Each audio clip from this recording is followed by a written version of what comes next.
welcome to WiscoDice. Hey, folks, I am your host, the Conesy with the Most, and today I am joined by an illustrious crew of hosts that's going to include the Meeples champion, Justin, the Ghost Walker, Matt, and of course, let's not forget Suzanne. This is episode 114 of the WiscoDice Tabletop Gaming Podcast. And today is August 23rd, 2023. On today's episode, we'll cover our most anticipated games that are releasing at Essen Spiel 2023. We'll also catch up on our hobby corner where we have lots of interesting little miniature hobby projects going on. But first, let's roll into the games we've been playing. All right, let's get into some of the games we have been playing. So our first up this month is Thunder Road Vendetta. This is a game Conesy and I picked up at Gen Con this year. It is published by Restoration Games. It takes about 45 to 75 minutes to play, depending on how quickly you crash and knock each other out of the game. You can play with 2 to 4 players in the base game. Ben, myself, Justin, and our other host Brian have all helped play this, and Matt will be playing it soon, I'm sure. So, Restoration Games, if you are not familiar with them, they generally take games that were published years and years ago and revamp them and give them a new life. And so that's what they did with this game. This game was initially debuted in 1986. So they have updated it and given it, a few more twists and change a little bit of the game mechanics, but not much. So this is very reminiscent, if you've seen the movie Mad Max Fury Road. So this feels a lot like that movie to me, where you are driving your cars in a group down these, unforgiving terrain, and you're just knocking each other out, shooting at other cars, choppers are coming in, you're bouncing off of different hazards. You might be even knocking your own cars out of the game.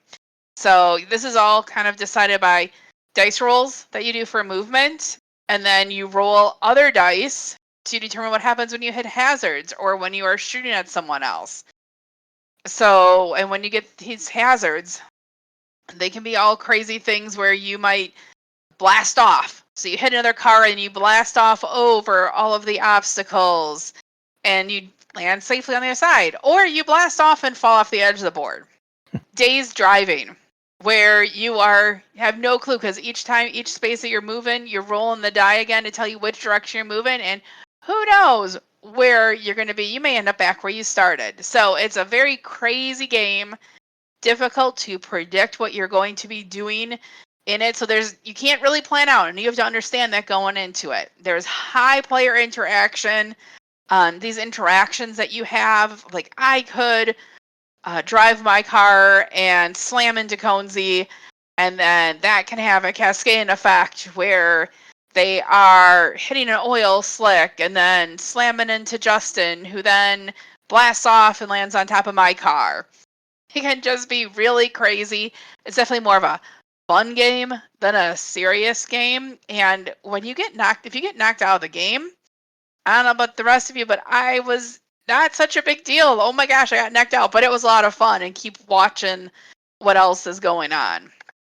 So that's kind of an overview of this crazy, crazy game. Now, wait a minute.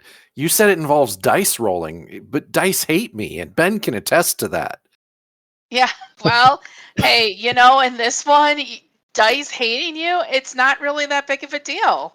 Because if they hate you and they just slam you into the car, well, then that other car is now going to have to roll some dice potentially. So. No, it sounds like it was a lot of fun. It just sounds kind of nuts. Oh yeah, it definitely is. It's a chaotic game for sure, but it really is a blast. Like you really do get the sense of your convoy of of your truck and your cars just barreling down this desert road and smashing into everybody else. And there is some sort of strategy in terms of like how far you can move your car. You get some choices about when you roll dice, what dice you use to kind of drive which car. So I might save a really high dice for my car that's way out in front so I can have a better chance of winning potentially. Or we got into a situation when we played where there's this choke point in the middle of the map, and so there were so many cars and hazards in the way that you couldn't move very far without hitting something. So you might want to conserve your high rolls for some other cars to catch up from the back or something like that.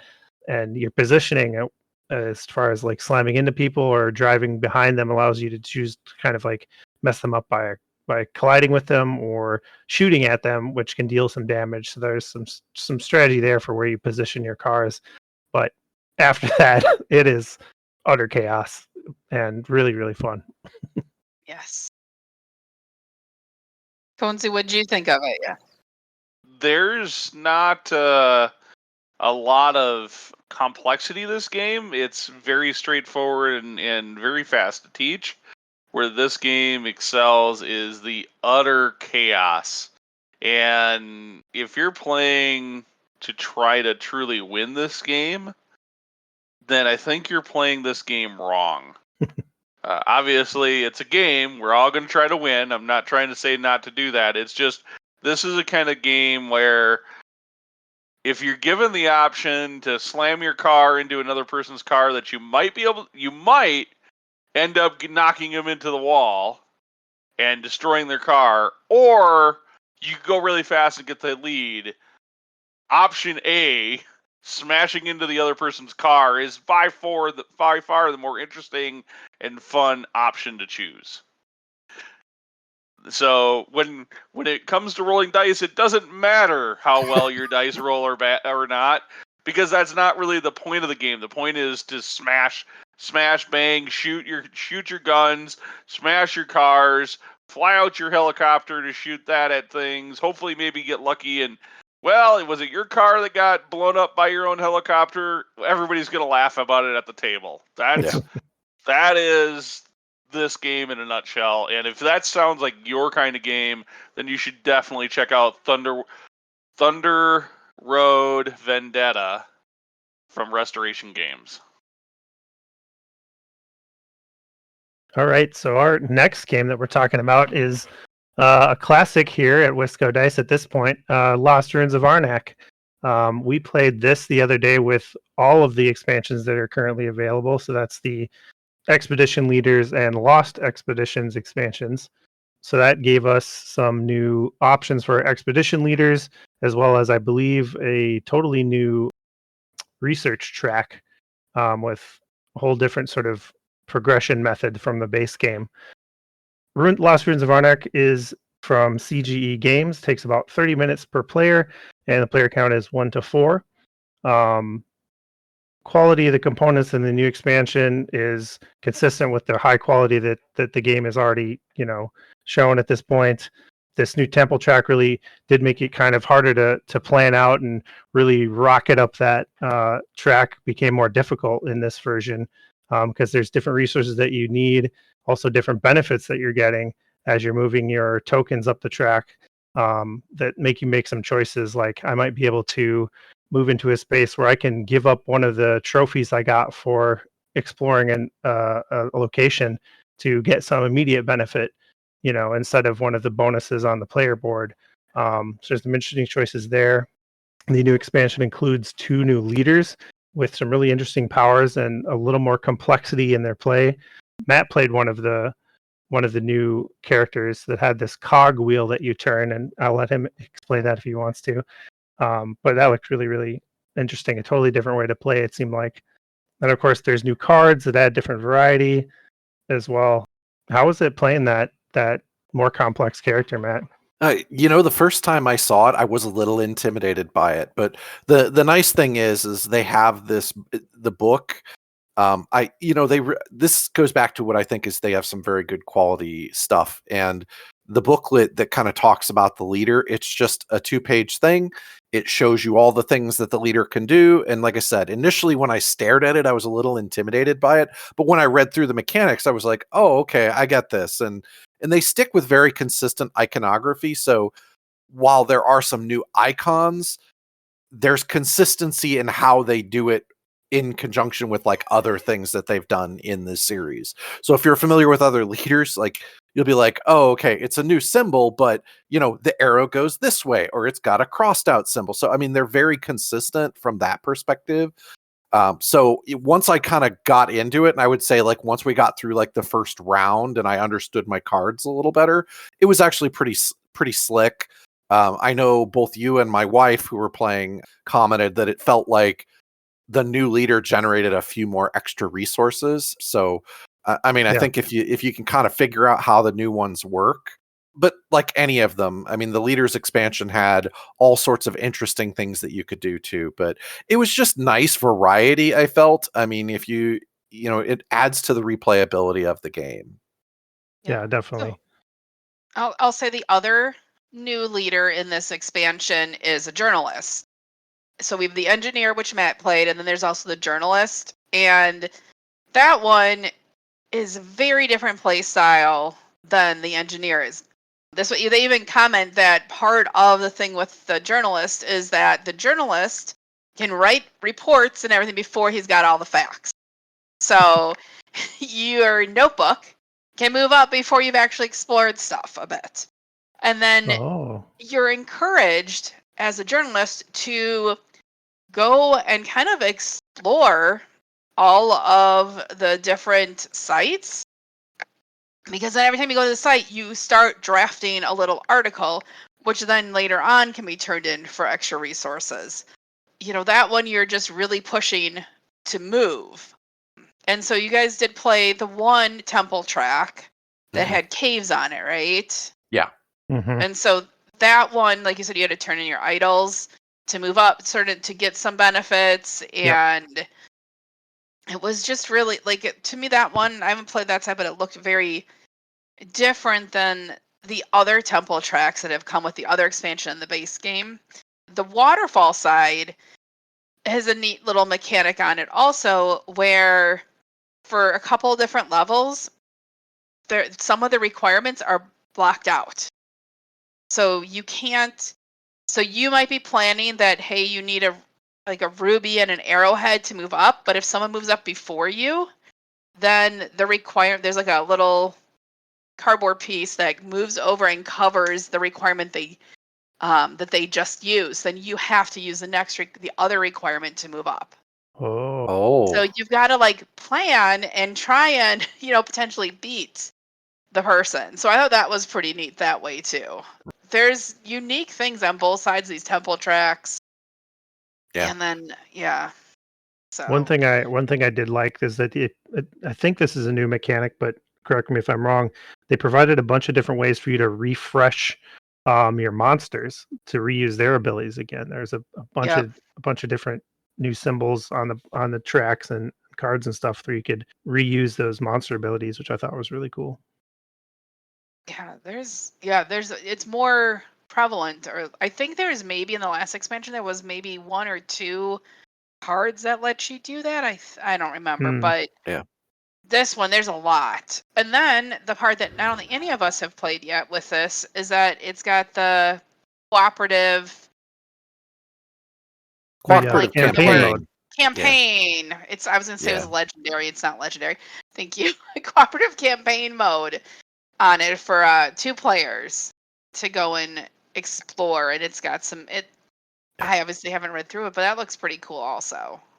Yeah, I'm looking forward to pulling that one out with my wife. I mean, and Legends of Arnok is kind of a staple at our house. It will definitely hit the table pretty frequently, all things considered.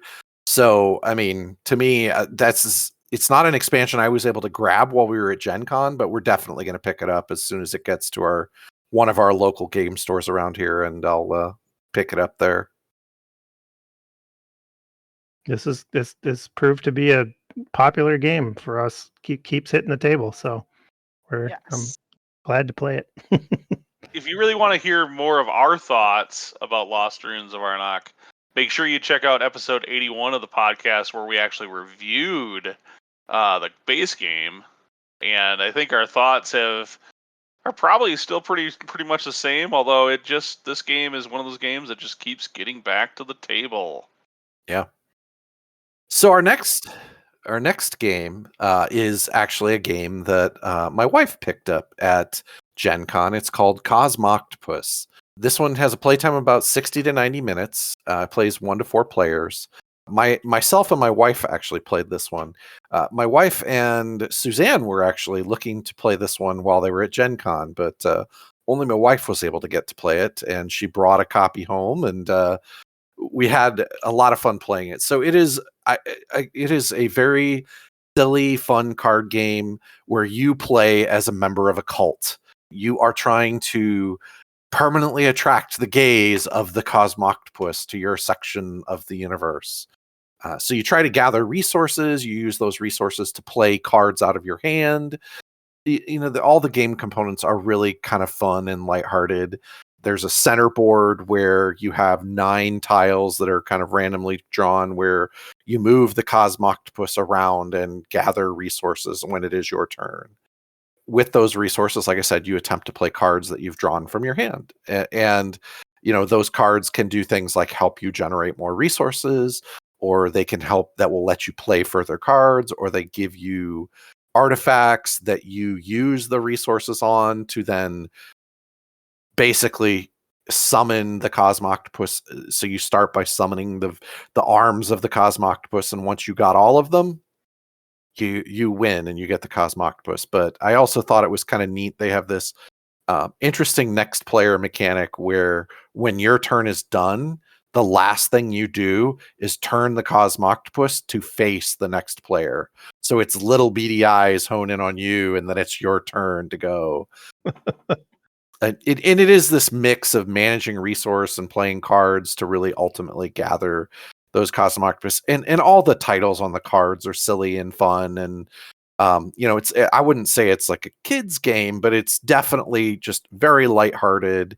And for those of you that worship the flying spaghetti monster, it is along those lines. So. Yeah, I'll say this game. Do not doubt his noodly goodness. Never. So I'll say this game seems very much in line with the other Lucky Duck games. So Lucky Duck is published.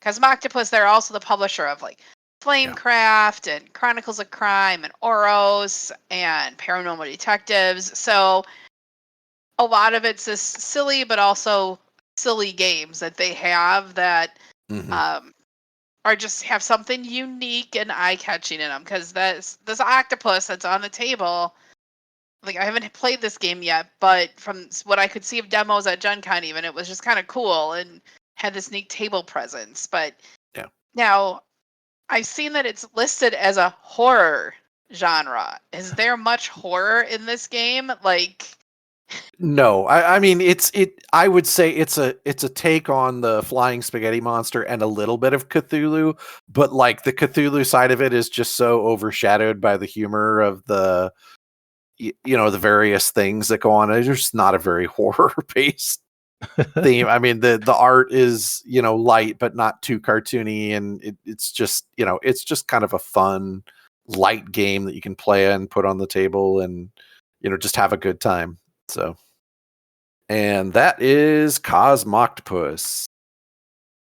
Check out WiscoDice.com for links to all the games that we've discussed. And while you're at it, don't forget to leave a review of this podcast wherever you download podcasts. Next, let's roll into the news. Hey, newsflash, everyone. It's convention season. And you know what that means? That means WiscoDice will be at a bunch of conventions. So we just came off of Gen Con. We had a blast. They need to change their catchphrase from the best 4 days in gaming to the most exhausting 4 days in gaming. But so we've all recovered. We're back and going, and we are excited for the rest of these conventions. So first up on our convention tour this fall we will be at Dragonfall October 7th and 8th. That is at dragon-fall.com.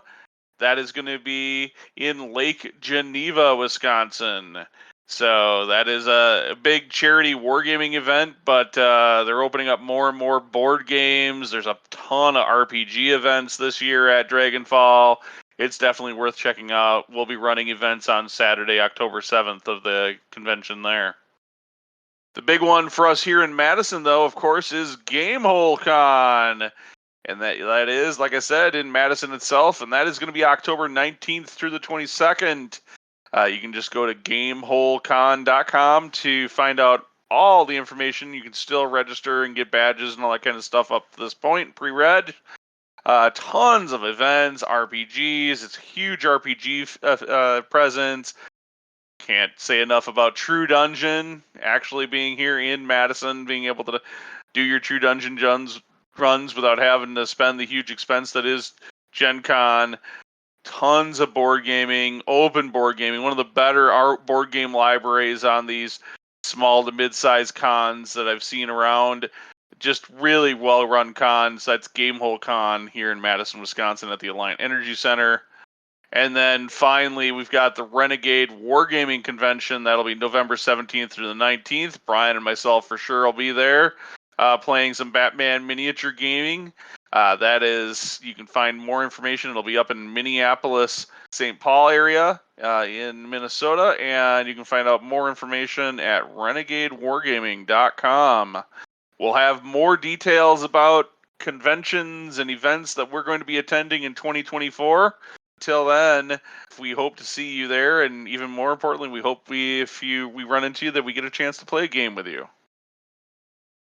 And speaking of playing games and conventions, one of the games that was all the rage at Gen Con was Disney Lorcana. And appears to continue to be hard to get. It was hard to get at Gen Con. It's still hard to get now, even though they're the small game stores.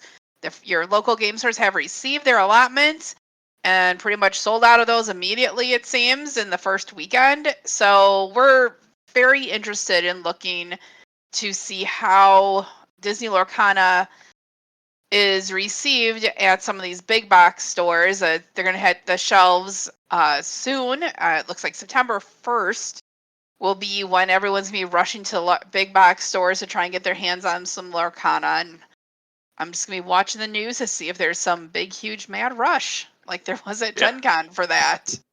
This game really, the insanity around this game, I have not seen anything like that in board gaming. Not a new release of Dungeons and Dragons, not a new board game, not a new miniature game, nothing. This game has just way outdone whatever the market expectations were for this game. People camping out, 18 hours ahead of time at Gen Con to try to get it. People camping out at game stores to get this release. And I'm a little worried about people because like these big box stores, they don't necessarily stock things like the CCGs at the big box stores.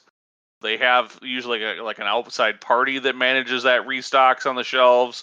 So if that if that store like September 1st, Target opens the doors, is there like a line of people running in to get Lorcana only to find out that the shelf didn't get restocked with it?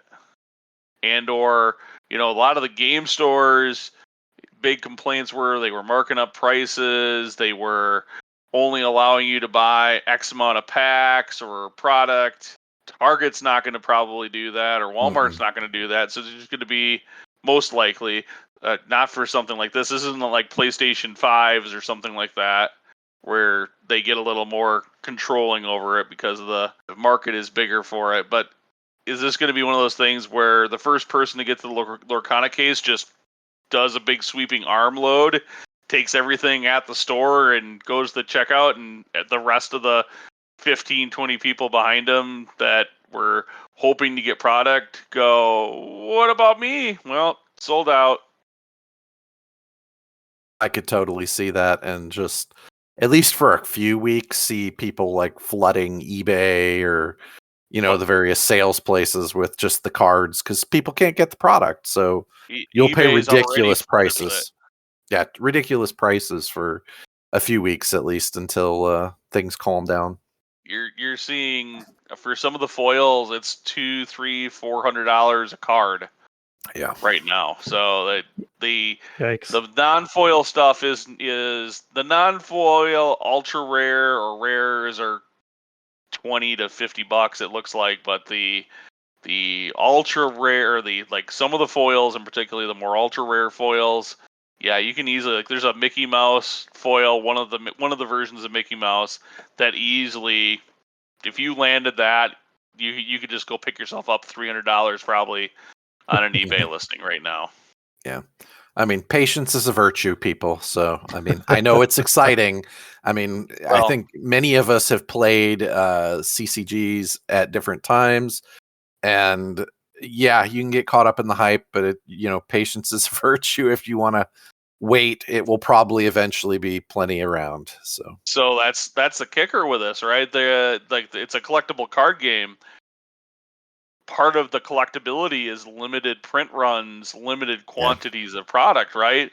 True. So right now, if I heard right, and I'm not a Lorcana expert, but if I heard right, I think the next wave, they want to do 4 seasons or whatever, 4 waves basically, 4 major releases a year of Lorcana is what I understand.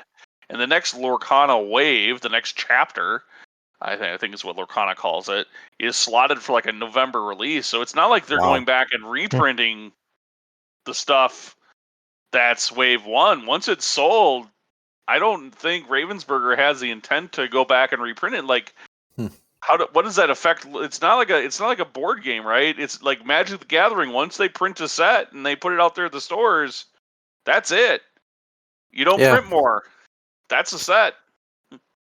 Yeah, it'd be interesting to see how they handle that because, at least with Magic the Gathering, you have a core set that they release every year. You know what I mean? And then there's all the extra. I'll call them the extras. Whether that be the Lord of the Rings one or Forgotten Realms or you name the expansions. I'm going to butcher them, so I'm not even going to bother. But it'll be interesting to see if Lorcana does something similar, or if they, like you said, just purely the seasons and that's it. If you miss season 1, you're hosed, and you don't ever get season 1. So take that same example, the core game for Magic, the core main sets for Magic, right? That's still limited.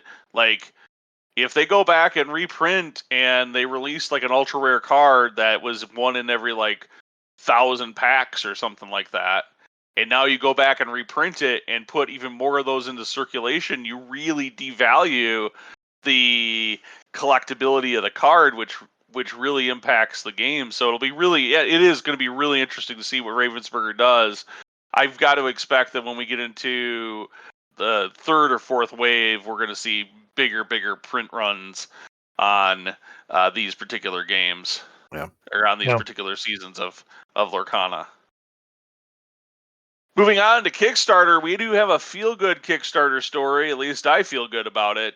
So Cthulhu Wars from Peterson Games, the final Onslaught Kickstarter, and they mixed in, I think they blended that in another Kickstarter they ran for Cthulhu Wars at about the same time, kind of blended those two projects together. And then it's been kind of drama with COVID, and this company had done fairly well with getting their product printed, shipped, and to backers. Go look for Cthulhu Wars after it originally printed. It was fairly hard to find on store shelves. It's kind of classic Kickstarter. We're running our company based on Kickstarter projects. Well, based on cost of shipping and then stretching out delays in manufacturing and whatnot, lo and behold, what happened to them? Like many other companies, they ran out of money. Well, fortunately for Peterson Games, a company that I love a lot, and that is Catalyst Games Labs, has basically bailed out Peterson Games because they were to the point where they were begging, I wouldn't say begging, but basically asking backers for more money to come up with the $100 and some $1,000 they needed to pay for the shipping to get the Kickstarter to the Cthulhu Wars Kickstarter. Not talking about any other Kickstarters that are outstanding that they still have. the people. So Catalyst Game Labs has basically come in now. They're going to handle all of the publishing duties. So, the running the manufacturing, running the reprints, making sure product gets to backers and into distribution. We saw at Gen Con, they had Cthulhu Wars core games sitting there in their booth, and that was awesome to see. If you're not familiar with Catalyst Game Labs, they're best known for this little miniature game called BattleTech. And they're not the original company that printed BattleTech or made the BattleTech models, but they're the company that's really responsible for the resurgence in that game. Always been a popular game, but they've moved to, they're the ones that are printing plastic models. They're the ones that are coming out with rules, coming out with lore, and they had a massive, massive Kickstarter for BattleTech just this last spring, where it was millions of dollars for little plastic mechs, little plastic toys on Kickstarter and crowdfunding. So really good to see Catalyst Game Labs kind of step in, because if there's a company that knows how to get production done and get product in people's hands, it's definitely Catalyst Game Labs, and to do it profitably. But for more news on Kickstarter, Justin, where can they find that out? Yeah, you should be checking WiscoDice.com every Monday for our Kickstart Monday articles, where we feature 2 Kickstarter projects that have caught our eye and are interesting. So head over to WiscoDice.com for that. Awesome. And now we'll roll into our hobby corner with a couple of not really gaming related hobby projects, but they're definitely hobby projects nonetheless. So, Suzanne, if you want to tell us a little bit about what you've been working on? Oh, I have been putting together models to play some different miniature games, but I have not yet painted them. I have been way too nervous about trying to paint. Like, I see everyone else's models that are just fabulous. And so I started my painting journey now by starting to put together a 1940 Ford model that I obtained. And Conzi has been nice enough with giving me some tips on how to paint, and it's building up my confidence for painting this bigger thing that does not need quite as much detail. So learn how to make sure I hold the brushes correctly and undo some of the previous habits I had self-taught myself by just trial and error. So that's what my project is right now, and I'm hoping that by next month I'll have finished this. I better have finished this probably in the next week. And then I'll be moving on to actually getting some real miniature models painted. So that's what I've been up to. So what have you been up to, Conzi? And just say, that car, the stuff that you've done on that car is starting to look nice. It's going to come together and look really nice. I think you're going to have something that you're going to be proud of when you're finished. Oh yeah, it's a lot of fun. So I have been a long time fan of model railroading, and it's been something that I had a layout, kind of, I guess you could call it a layout. There was a lot of track from a lot of Tycho kits that didn't allow my trains to go very far without derailing, because I didn't have a clue what I was doing, but I was having a good old time with it when I was a kid. I got back into it, or I've bought stuff and had stuff. I had this box that I've moved a bunch of times of train stuff that I've gotten over the years, and finally decided we've got space, I've got some time, I'm gonna build my model train layout. So as far as when that comes into the hobby, besides all the woodworking and building and putting track down and whatnot, the biggest thing is I got this plastic kit from Walters. That's a lighthouse. I repainted it, and because it's pre-colored plastic, you could just snap the thing together and it would be good enough for a lot of model railroading purposes. But I did repaint it, all the components, put it together, set it up with cool little scenes and whatnot inside, and that is now mounted to the layout. Well, kind of mounted to the layout anyways, and looks really cool. And it's, that little bit of making scenes and whatnot. Of course, when Brian saw it, he's like, "Hey, we're going to play bolt action on this." I was like, no, scale's a little too wrong. but it is really cool to be getting back into some model railroading and being able to take all the miniature hobby tools and tricks and things that I've been doing over the years and turn it into another passion that is very similar. It is certainly not something for the faint of heart, but also at the same time, if you're like me and you wanted to have a train layout and you just have an apartment or something like that, what I'm learning is there are so many options out there for what you could do and how you could do it that I never even knew. And resources is just like learning to paint these days. There are so many resources out there that you can really be successful with it if you just take the moment to go look and spend a little time talking to folks and watching a little YouTube video. So that's where my miniature hobby has been. It definitely is a miniature hobby for sure. But we'll have pics of all of these things up on our blog up at WiscoDice.com. So make sure that you check those out so that you can see what we've been working on and see what we've got going on. With that, I think we're going to go ahead and take a little break here.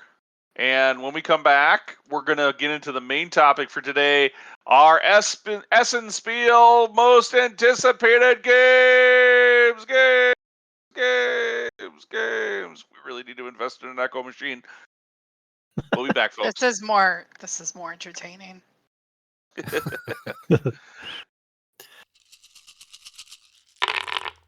Hey folks, this is the Conesy with the Most. I just wanted to take a moment to tell you about Misty Mountain Games here in Madison, Wisconsin, where you can find CCGs, RPGs, board games, minis, paint and hobby supplies for all of your tabletop gaming experience and needs. If you can't find it online, give them a phone call or swing on by their brick and mortar store here on the east side of Madison. Don't worry, that is MistyMountainGames.com. Check them out today. All right. And we are back. We just got off of probably North America's biggest gaming convention, expo, show, whatever you want to call it, Gen Con, right?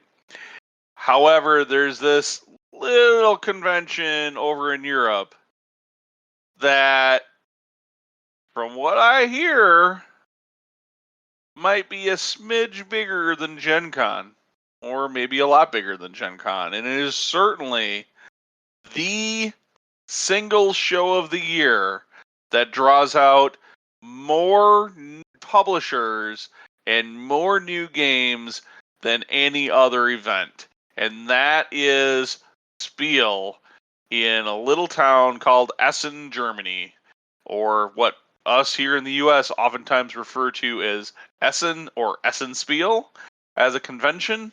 And it is on the bucket list of things to go do. Knock on wood. Sometime in the next year or two, Suzanne and I might actually get to go there, and maybe we'll be able to wrangle up a trip with some of the rest of the WiscoDice crew. But until then, we can pour over the Board Game Geek list of new hot games that are coming out at Essen Spiel and go, which ones of these will we be almost for sure adding to our collections in the coming year? So with that, Justin, if you would be so kind as to kick us off with what game do you think people are going to be talking about well after Essen in the old Essen hotness? Yeah, the first one that caught my eye is called Starfighters Rapid Fire, and this is from Alley Cat Games. So Starfighters is a real-time dice rolling tactical starship combat game. And you have a hex board in space where you have all of your spaceships, and you are fighting all the other players.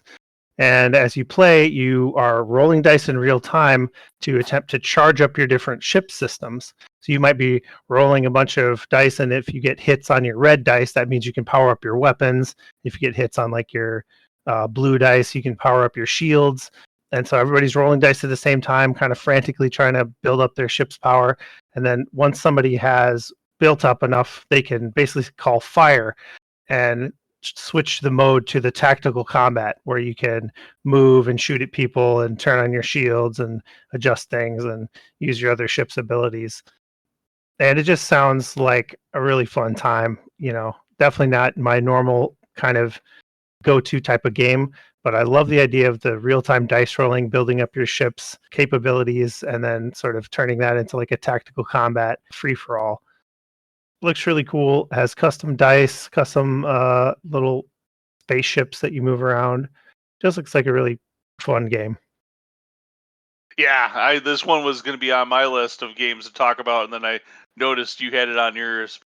To me, this game reminds me a lot of like maybe Star Fox, the video game, but in board game Okay. form, and I'm super stoked. Like, I love real-time dice games, real-time games, because they put a pressure on you that other games don't put on you, whether it's chucking dice like an Escape Curse from the Temple, or what's the other real-time like Euro game we have, Suzanne? Pendulum, is that the one? Pendulum. Yes. Yeah, Yeah. that game I is love great. that game. Yes, But that one was it great. definitely does stress you a little bit in different ways than other board games do. It's a fun game, and you can kind of plan stuff out, but at the same time, you can't think too hard. So this game that Justin's talking about was also on my list to kind of check out as a real time game that should be fun and interesting. Well, what I'm hearing is basically one of the three of us has to definitely buy this. So I nominate Matt. That's Hey, I didn't even have it on my list. That's why a good we're excuse. nominating you. It's a good excuse to have you guys over. That's all. There you go. So, all right. Well, since I got nominated, the first one that made it on my list is Chaos Cove. It's going to be published by Ape Games. It is not currently available in production. It should be coming to Kickstarter sometime in the not too distant future. So this is one I actually got a chance to play at Gen Con, but I've just been like really trying to keep an eye on this game.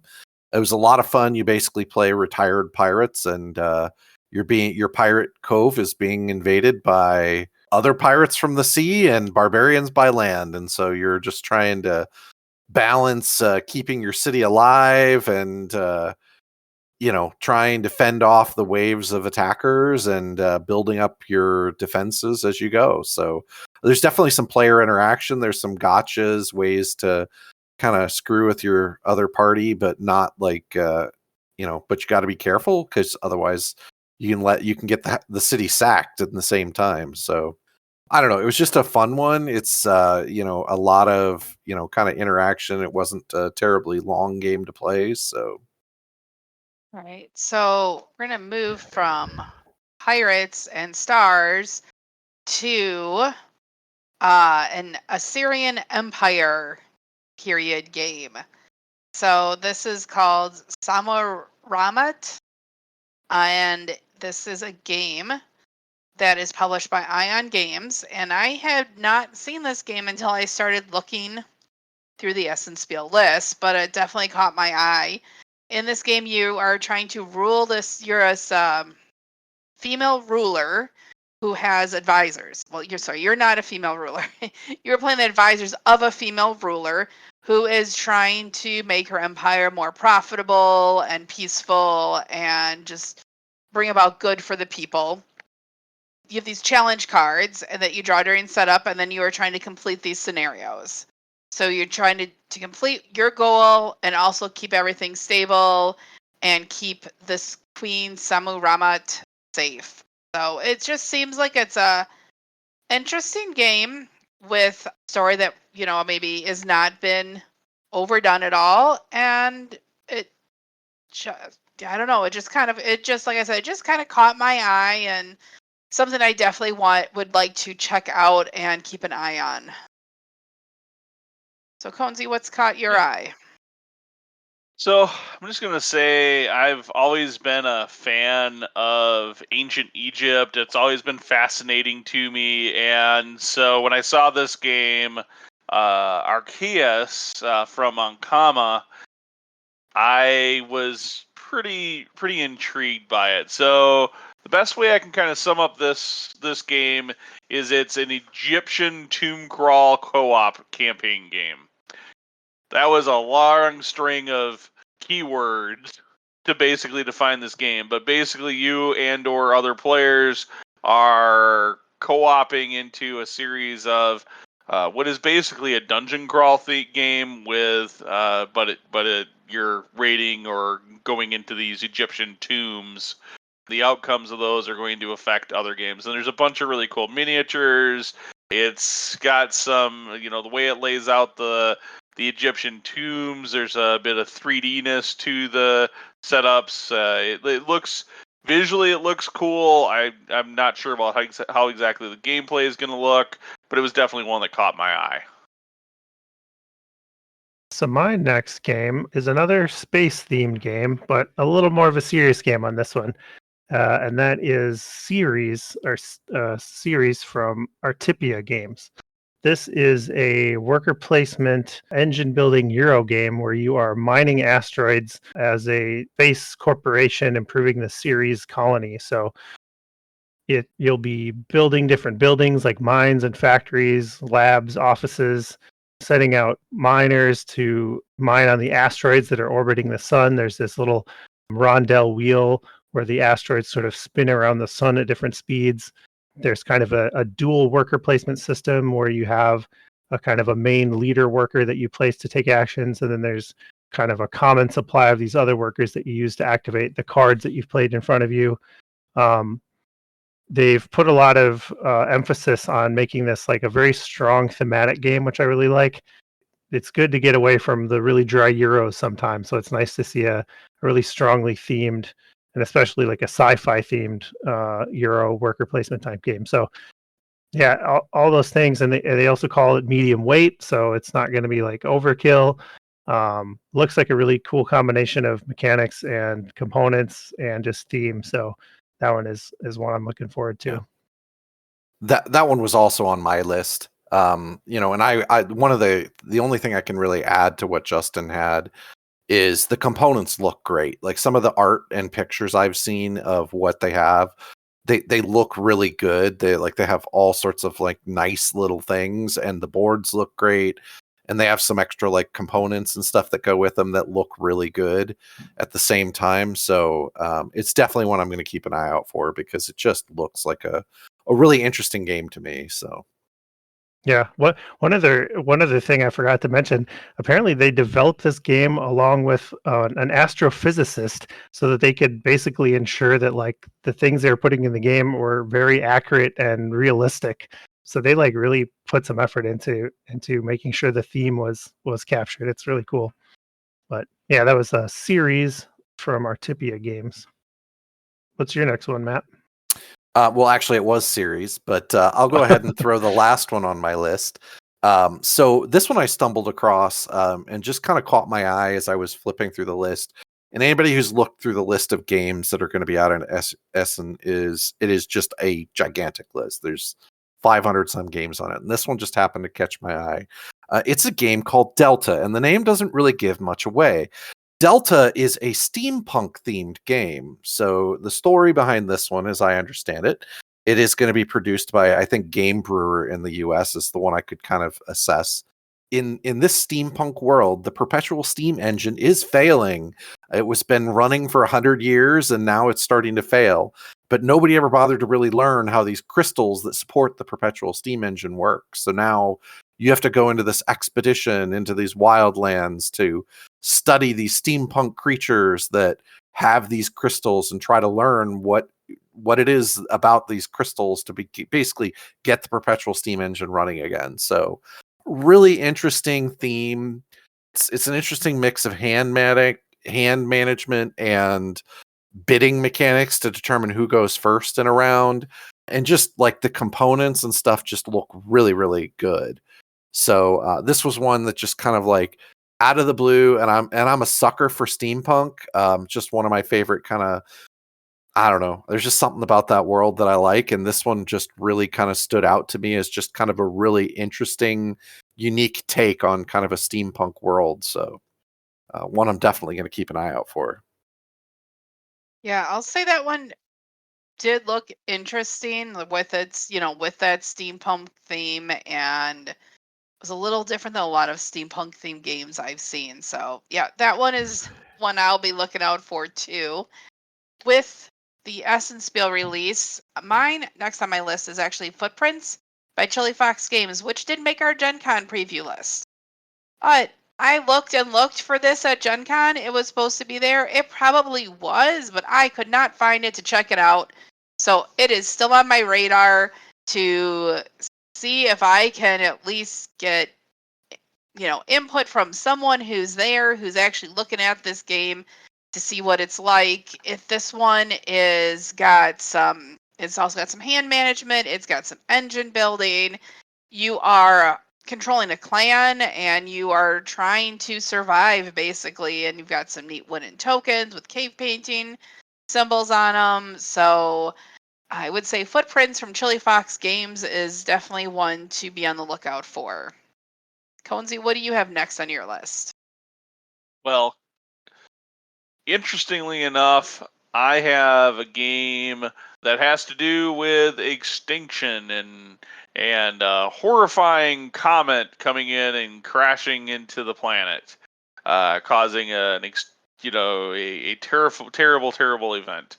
And so it's really, this is a card game that I really like the visual graphical art presence that it has on the table, and I'm intrigued by the theme. But effectively, you've got a board where you have animals that you're moving around, and you're trying to get these animals into caves. And when you get them into caves, then they're protected or whatever from the horrible comet event. I think it's gonna be an interesting game. It's very cool. Like, and there was like a mechanic that once the animals are in the cave, you can start triggering like special abilities of the animals somehow, and it just like there's a bunch of intriguing here that I want to know more. So Comet from Fun Tales is definitely on my radar of games coming out at Essen that I think are going to be interesting. My next game, I'm leaning into theme even further with this one, and it's called The Presence, and that is from Purple Lantern Games.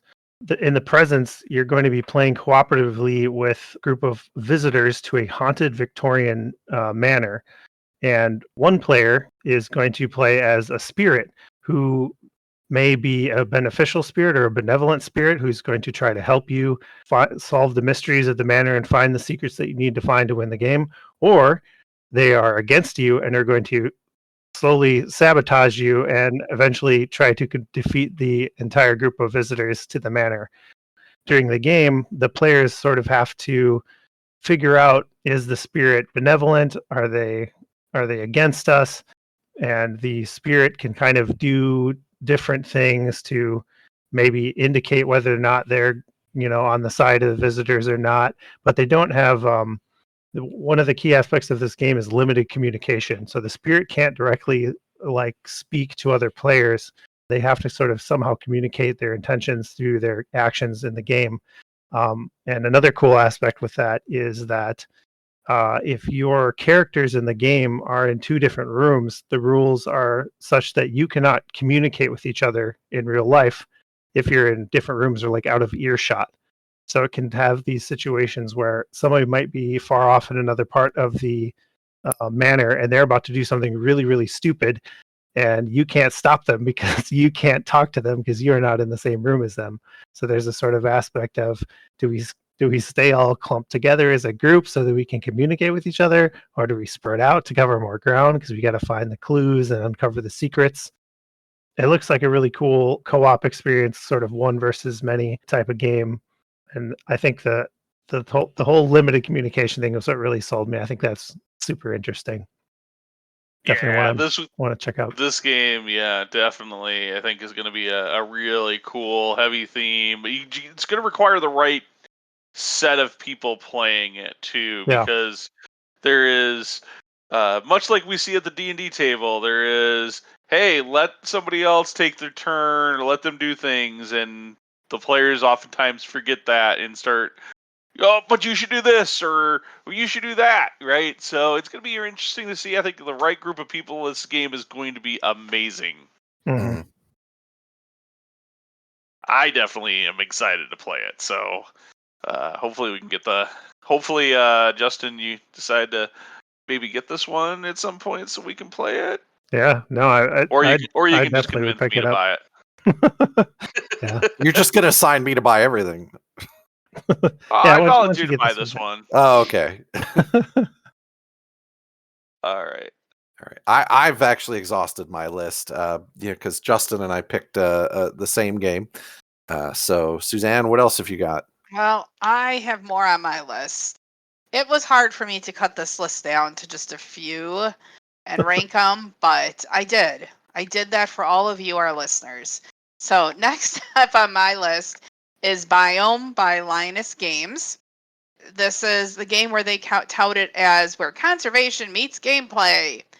And I just kind of really thought the pictures on the cards were cute. There's like orchids and weasels and all different little animals just kind of looking at you. So cute. I've never seen a weasel look cuter than on these cards.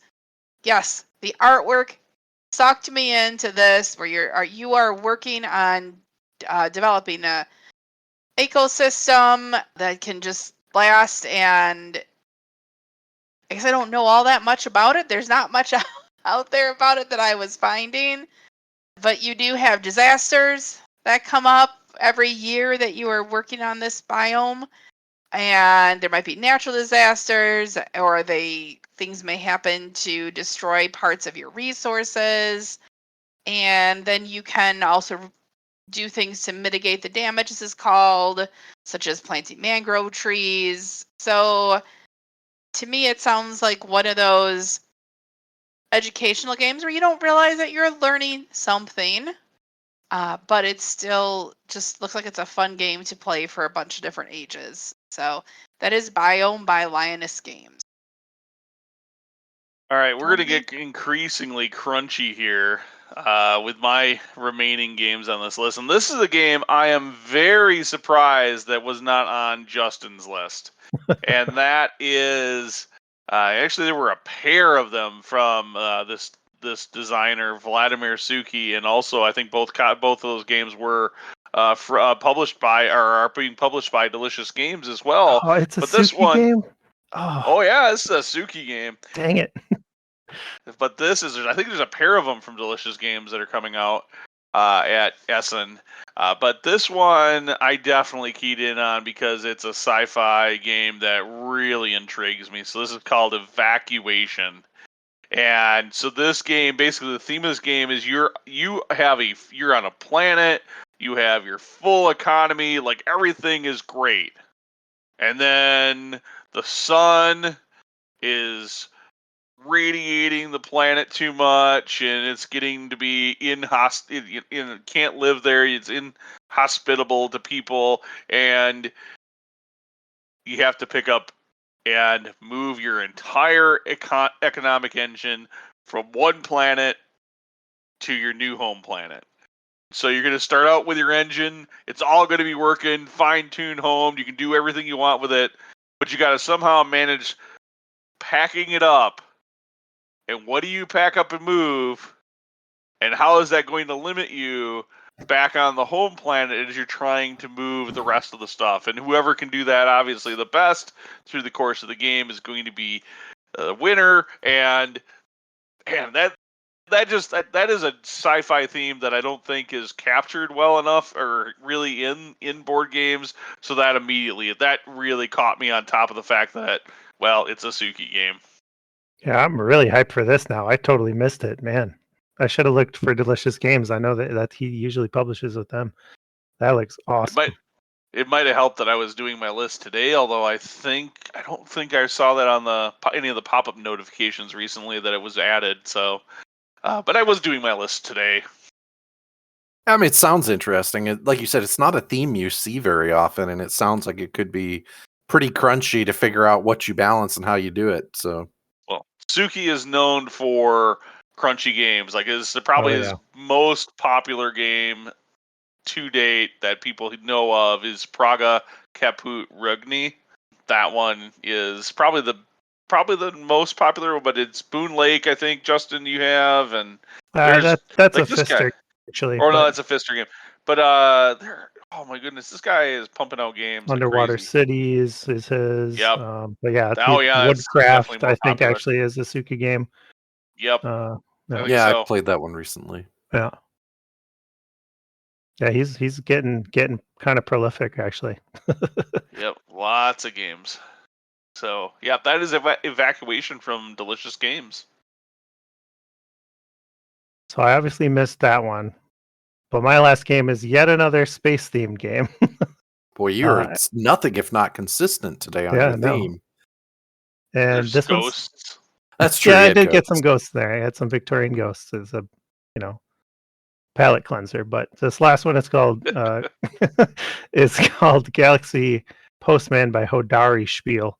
And this is a sci-fi themed kind of worker placement, pickup and delivery, maybe a little lighter Euro game, but you are a galactic mail carrier and you're picking up packages across space and delivering them to where they need to go at the same time that you're picking up aliens and returning them to their home planet.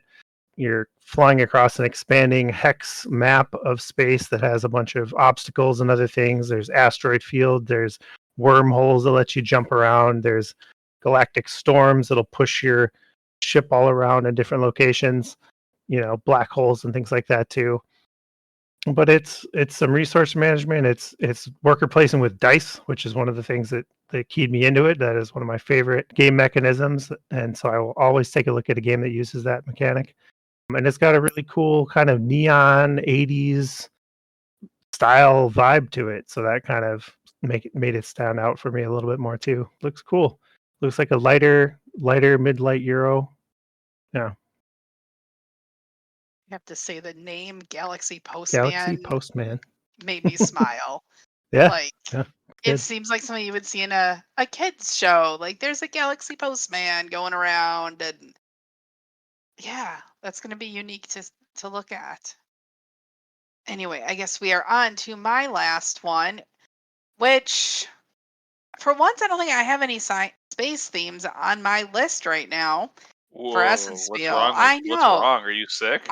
I have history ones. I've been hanging around with you too much, I guess, Conesy. But this next one is archaeologic. So this one reminds me a bit of Turing Machine, which I picked up at Gen Con and have enjoyed, and Conesy's even enjoying that one. It's like 1 to 4 players. It takes about 40 minutes. So you have this ancient city that you discovered in the mountains, but no one wants to go in there because you need to map the place. So what you're going to do is you're going to compete with the other players to map this out and solve by solving these logic puzzles.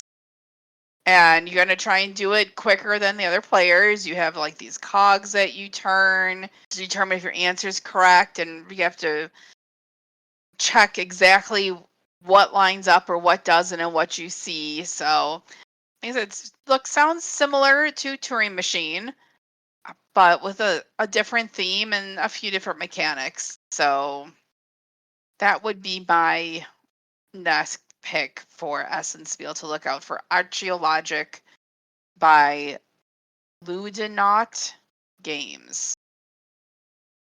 All right, so last but probably not the least here is Nucleum from Board and Dice. Now, I couldn't have very well had a list and not mentioned Board and Dice, although I think I missed them on this year's Gen Con list. But Board and Dice being one of my favorite publishers, this one, I got to see Nucleum set up at Gen Con. I didn't have the opportunity to try it or demo it, but holy goodness, does this thing look like it's going to be crazy fun and a mental exercise. I wager this might be, just looking at it, might be one of the crunchiest games from Board and Dice.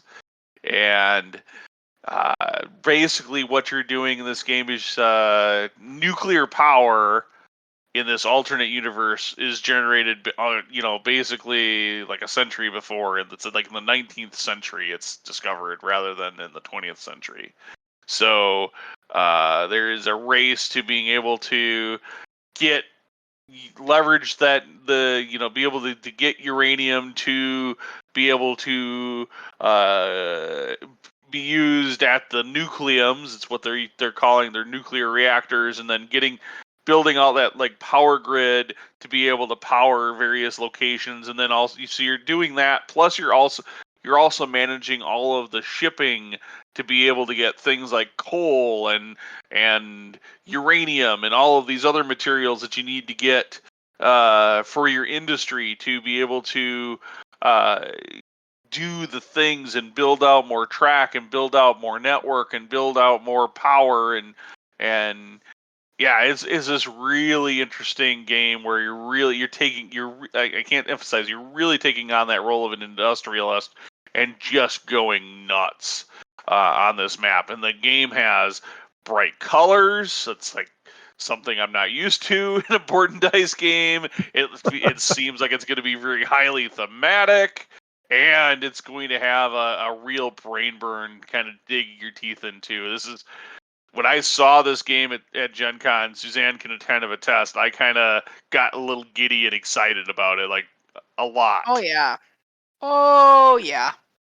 But it did So, look cool. I mean, if he hadn't gotten excited about it, I probably would have. So yeah, you can only have one of us jumping up and down in the board and dice booth.